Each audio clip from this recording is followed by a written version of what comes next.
Што поттикнува насилство и како да излеземе од траумата, тема на која што анализираме со психологот Деспина Стојановска. Деспина, добре ни дојдовте. Добро утро, добро ве најдов. Одличен вовет ни дадоа пред малку Јована и Бојан. На тоа ми се надоврзува и првата констатација. Нечистото прашање кој што изминати вединови, Коста, младиот дечко кој што го изврши првото масовно убиство во Србија, им го поставувал на здравствените работници е дали сум крал на социјалните мрежи. Во тој контекст, какво е вашето размислување за да се надоврземе на темата? Треба ли да има рестрикции на мрежите за младите? Во однос на рестрикции е многу тешко да се дискутира и да се зборува. Имено и ова Бојан што го зборуваше, јас се согласувам во потполност со неговите ставови и неговото познавање и истражување кои што постојано ги прави на темата. Какви рестрикции да воведеме? Да им забраниме? Да не им ги даваме? Тоа е невозможно денес, тоа е нивниот живот. Тоа што како родители или како наставници може би требало да го поттикнуваме и да го правиме секојдневно е да знаеме со какви содржини нашите деца се среќаваат на тие социјални мрежи. Да знаеме што проверуваат, што пребаруваат на интернет, што е тоа што најмногу ги интересира, кон што покажуваат страст, љубопитност и така натаму, за да можеме да видиме во каков правец се развива нашето дете. Ги спомнав и наставниците затоа што во процесот на едукативниот процес, нели, во образованието и оној воспитен дел е многу важен, особено важен, бидејќи еден наставник ја има моќта пред цела врсничка група, односно пред цело едно оделение, да дискутира и искажува ставови и целата таа група да ги прифати ставовите. Кога родител кажува став, особено на тинеџери, на адолесценти, тој став адолесцентот го преиспитува и не верува и се бунтува, односно не дека не верува. Вредностите се градени од претходно кај тоа младо дете. Меѓутоа се бунтува и оди да припаѓа на врсничката група. Така ги пробива границите во семејството. Но велам, наставниците се тие кои што можат сплотено да разговараат со децата и да пренесуваат едни вредности кои за жал се повеќе гледаме дека се губат. Мене ме шокираше ова прашање, односно веќе не знам ни да кажам што ме шокира, а што не. Ова што се случува е воопшто една трагедија и една голема болка за сите нас и сочувство и до семејствата и до блиските на оние луѓе кои што го загубија животот. Меѓутоа е шокантно ова прашање. Тоа зборува за еден виртуелен идентитет кој што во реалноста не се остварува на социјалните мрежи. Не е реално. За само 2 дена имавме 2 масовни убиства со голем број на жртви. Извршителите на делата се млади луѓе. Оно што мене ми е се уште непознаница, на што не можам јас да најдам одговор, е имате ли вие како психолог објаснување? Што ни се случи пред очи? Каков е тој гнев што може да поттикне вакво однесување? Па, не ни се случило пред очи. Да ни било пред очи, ке сме го виделе, меѓутоа очите ни биле вперени веројатно на некоја друга страна, за да не забележиме што се случува и веќе почнам од ова младо момче, за да видиме што се случува. Имено, да родител 1 месец не влезе во собата на детето и не направи една проверка што детето учи, со што се бави, како, со кого се дружи, со кого се допишува, е долг временски период. Па тоа се деца кои што се под надзор на своите родители, имено затоа и не одговараат кривично. Затоа што постојат родители кои што се должни одговорни за нивното однесување. Тоа е тоа што го пропуштаме. Имено ќе тргнам од семејната заедница, дека тука премижуваме пред одредени работи и потоа како општество ми се чини дека немаме стратегија. Сега не можам да зборувам и за Србија и за Македонија истовремено, меѓутоа и веќе зборувам за тоа што ми е близко, а тоа е нашата земја. Не мислам дека имаме добра стратегија за справување со агресивно однесување, со насилство, со закачкање и малтретирање, дали е психичко, дали е физичко, дали е социјална изолација или какво год насилство. За да дојде до вакво нешто, потребни се длабоки трауми, насобран гнев и агресија, кои што тековно во години наназад се собирани, структурата на личност, психопатска структура на личност, се кажувам, нели, што е тоа што може да доведе до еден таков грозоморен чин. Не е тоа еден фактор, тоа се повеќе фактори насобрани пред кои што ние сме замишали. Треба ли да не плаши моментот што за денонокијат како се случи настанот се формира и групи на социјални мрежи кои што собраа илјадници поддржувачи на убиецот? Тоа е исто застрашувачко сценарио што се случува, именно секој оној кој што, како што кажав, има бес и агресија во себе, има чувство на неприпадност, има чувство на пониски вредности или недоволно добри капацитети или квалитети со кои што може да се произнесе, пројави или да се само актуализира во средината во која што живее, ќе почне под негативна спрега да доаѓа до некакви големи успеси, а тоа е преку доминација, преку моќ, преку насилство, преку ваков тип на грозоморни чинови. И како сега да спина? Како семејствата на загинатите, како во случајот и семејството на детето кое заработи печат доживотно? Има ли излез од овие ситуации? Не само детето и неговото семејство, веројатно. Целото семејство, апсолутно. Семејствата на оние кои што се починати поминуваат низ огромна болка. Ова е болка од највисок размер, трагедија и загуба од највисок вид. Имено деца кои што се здрави, кои што се во редовен образовен процес, кои што се сите заедно, се дружат, растат и така натаму, планираат иднина, и наеднаш тоа да биде ускратено поради една ваква случка или едно вакво неконтролирано, монструозно, би рекла, дело.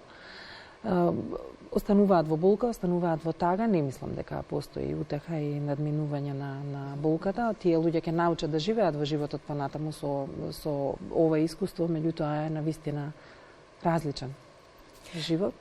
А за семејството, па што да кажам? Тоа е семејството на дете во кое што го изврши злочинот. Семејство кое што веројатно доживотно ќе се преиспитува и само обвинува, кое што ќе ги бара одговорите, а веројатно нема да ги добие. Таткото на Ураш, 21 годишниот кој што го изврши убиството во Младеновец, не издржа и со срцев удар почина во текот на викендот. Тоа се тие трауми кои што ги доживуваат и семејствата. Двата случаи се различни сами по себе, бројот на жртви е ист. Но кога станува збор еве за адолесцентите, како можеби неопходна помош или насока на родителите кои што не гледаат во моментов, кои се оние промени во однесувањето кои што треба да ни бидат прв аларм? Изолација. Односно повлекување. Кога? И тоа не мора да значи повлекување од средината во која што тинеџерот функционира. Може во својата врсничка група да функционира, да комуницира одлично, да е вклучен, но контактот дома да почне да изостанува. Или да го немаме она детинасто споделување и еуфорија да раскаже што се случува, растат и веројатно губење на контактот значи правам нешто што нема потреба да го знаеш, затоа што веројатно нема ни да го одобриш. Значи, инсистирање на контакт постојано, без осуда, без критика, без ригидни, ригорозни забрани, туку да се најде начин како да му се пристапи на адолесцентот. Ние можеме да му помогнеме само ако сме заедно со него. Ако сме на страна, немаме моќ да му помогнеме. И тука се наметнува уште едно прашање, Кристина, тоа е нешто што навистина го размислувам деновиве. Ние секогаш зборуваме родителите со своите деца, меѓутоа има голем број на родители кои што не знаат како со своите деца, кои што чувствуваат страв од своите деца, неизвестност од своите деца, чувствуваат лутина и бес, луѓе кои што се враќаат во 17 часот и 30 минути од работа, имаат време само 1 или 2 часа да поминат со своето дете во текот на денот и едноставно не знаат како. Го губат контактот со себе како родител и потоа со детето. И во тој контекст, од денеска во училиштата во Србија ќе има постојано полициско присуство за граѓаните на Србија да реагираат и велат нам ни требаат психолози, не ни требаат полицајци во училиштата. Во тој контекст треба ли повеќе да внимаваме во организацијата на системот? Потребни ли се еве и во Македонија повеќе психолози? Потребно ли е да се ангажираат педагозите? Потребно ли е целиот систем да се вложи повеќе за да имаме здрави генерации? Апсолутно. Јас не сум училишен психолог, јас сум системски семеен терапевт и работам со клиенти кои што имале некаква потешкотија, нели па имаат потреба од разговор, од психотерапија и од таков процес. И меѓутоа јас знам работата на училишните психолози и тие се прегорени или преморени во својата работа. Знаете што? Еве ќе кажам ќе споделам едно истражување кое што комората на психолози го правеше кај адолесцентите. Постои многу висок степен на депресија и анксиозност кај нашите адолесценти. Тоа значи дека подитно треба да воведеме дали е предмет ментална хигиена, дали се други начини и методи како да се допре до адолесцентот за да може во основа кога е зачеток на тоа доживување на таквата состојба да не премине во растројство и да не ги заземе оние да речам сурови неизини интензитети, сега тоа да го сопреме, да го запреме, да ги научиме децата, односно адолесцентите, како да го вентилираат стресот, како да најдат социјално прифатливи однесувања, комуникации, луѓе, за да може да живеат здраво. И уште едно прашање кое што директно се однесува на нашата работа, новинарската и известувањето. Треба ли да бидеме внимателни како известуваме за се? Изминативе денови на порталите можеше да се прочита апсолутно секој детал за случувањата. На телевизиите, особено за медиумите во Србија зборувам, во сите емисии детално се објаснуваше секој момент од масовното убиство за 2 дена подоцна да им се случи уште едно, за жал. Треба ли да внимаваме како известуваме и колку овој начин на информирање може да поттикне насилничко однесување?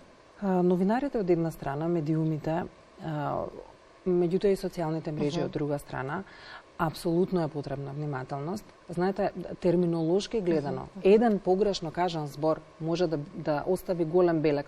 Например, ако речеме насилник и ако речеме сторител на насилство, има голема разлика во терминолошки, затоа што ако кажеме сторител на насилство, не зборувам сега за овој случај, кога велиме насилник, му даваме етикета од која нема излегување, нема промена. Меѓутоа, кога ќе кажеме сторител на насилство, велиме некој кој што го направил тоа дело, но исто така има можност да направи трансформација кај себе, да работи на себе и да излезе од тоа. Апсолутно со психотерапија, со медикаментозна терапија, со многу други начини, ако тргнеме во подобрување на нашето ментално здравје и воопшто на нашето однесување, може да стигнеме до една благосостојба, да речам. И сега ќе се вратам на првичниот коментар со кој што вие го започнавте овој разговор, а тоа е дали сум јас херој на социјалните мрежи, тоа беше крал на социјалните мрежи. А што потоа би одговорила на ова прашање? Апсолутно. Како известуваме, колку детали, колку потресни детали известуваме, како го квалификуваме оној кој што го направи тој чин, затоа што ние не можеме да ја одржиме таа контрола. Имаме луѓе кои што исто или слично доживување имаат како нив, имаат посттравматски расстройства, имаат бес во себе, имаат агресија и при тоа имаат некаква психопатија која што може да доведе до ваков чин. Ама да бидеш крал на социјалните мрежи во денешно време е стварно нешто многу важно и затоа велам внимателно кого го правиме крал. Благодарам, не можев да изберам подобар соговорник. Благодарам Деспина за гостувањето во утринската програма. Ова е секако една од темите за кои што многу ќе зборуваме во периодот кој што следува, бидејќи некако постојано потенцираме дека децата се нашата иднина, тоа значи дека треба да инвестираме во нив за да имаме здрава иднина. Благодарам, Кристина. Јас и не верувам дека нешто многу поразлично кажувам од оно што и моите колеги го зборуваат во овој период, но навистина чувствувам дека неопходно е да се зборува, но и навистина чувствувам дека немаме што повеќе од ова да кажеме. Да се фатиме за работа, да работиме, да воведеме предмет ментално здравје и да излеземе од оваа насока да се тргнеме. Благодарам за гостувањето.